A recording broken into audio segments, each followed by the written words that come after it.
Hello' guys নমস্কাৰ। কি খবৰ বাৰু আপোনালোকৰ? আজি এটা সৌন্দৰ্য চৰ্চা অলপমান আপোনালোকলৈ আগবঢ়াই দিছোঁ বাৰু। চাওকচোন, এয়া লৈছোঁ মই এল'ভেৰা জেল।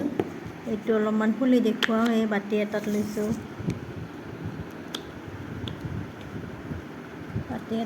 বাৰু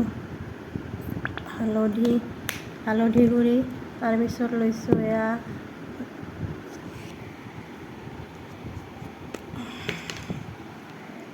চাওক গোলাপ জল।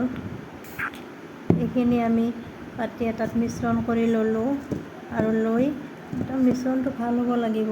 মিশ্ৰণ কৰি লৈ মই চকুৰ গুৰিত ঘঁহি দিলোঁ। যদি চকুত ক'লা পৰা দাগ থাকে তেতিয়াহ'লে আপোনালোকে বহুত সুফল পাব। অৱশ্যে এদিনতে নহয় বাৰু, কেইদিনমান লগাই ল'ব লাগিব তেনেকৈ। আৰু চকুটো মানে খুব আৰামো পোৱা যায়, ঠাণ্ডা ঠাণ্ডা লাগে।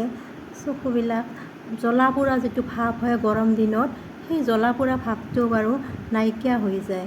এই বস্তুটো আপোনালোকে লগাই চাবচোন বাৰু। মই কিন্তু সদায় লগাওঁ গৰম দিনত। ধন্যবাদ।